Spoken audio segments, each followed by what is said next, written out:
Reg, ons kyk gou vandag na die titrasieberekeninge. As jy hierdie 6 stappe volg, dan kan jy nie 'n fout maak as dit kom by titrasies se berekeninge nie. Nou heel eers gaan jy weer nodig hê jou gebalanseerde chemiese vergelyking. Maar hier by titrasies gebruik ons die Arrhenius model. Soos jy moet uitkyk vir 'n hidroksied, OH- ion en dan ook 'n H+ ion wat deur die suur gaan afgegee word. Nou, ons het die molverhouding tussen die basis en die suur het ons nodig. Soos jy moet mooi kyk vir watter is jou suur en watter is jou basis, sodat jy daai molverhouding kan kry. Gelukkig gaan hulle die gebalanseerde chemiese vergelyking gaan hulle vir jou gee. Dan moet jy gaan identifiseer, skryf neer al die inligting wat hulle vir jou gegee het. Dit kan wees 'n massa hoeveelheid wat in 'n sekere massa hoeveelheid van die suur of die basis wat in 'n sekere volume opgelos is. Daai inligting wat gegee is, skryf dit alles vir jou net netjies neer. Dan alle volumes wat jy gekry het.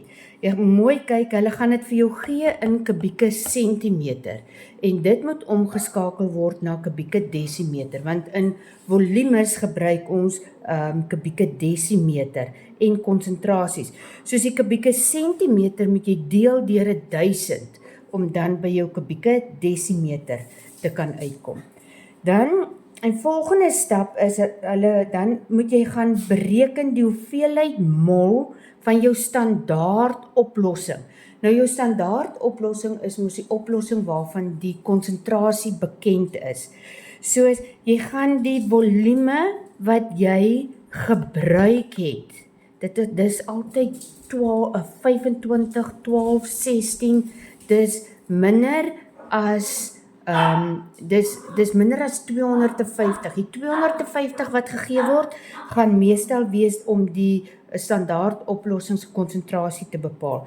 Soos jy gebruik daai klein volume van die oplossing wie se konsentrasie bekend is om die mol hoeveelheid te bereken. Nou daai mol hoeveelheid gaan of van die basis of van die suur wees. Dan gaan jy na jou balanseersyfers toe of jou molverhouding.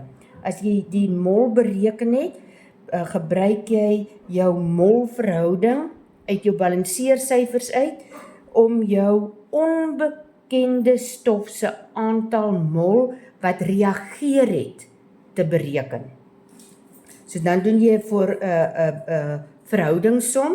En dan die laaste is, dan bereken jy konsentrasie van die onbekende stof. Nou daar weer, belangrik, daai mol hoeveelheid wat jy hier het, kom van die verhouding, daai mol gedeelte wat jy daar bereken het, is hierdie mol hier. En die volume is weer daai volume wat hulle sê, wat gebruik is om of die suur te neutraliseer of die basis te neutraliseer, soos jy gaan daardie volume gaan jy dan weer gebruik om die konsentrasie van die onbekende stof te gaan bereken. Volg net hierdie 6 stappe en enige titrasieberekening wat jy moet doen, gaan vir jou baie maklik wees.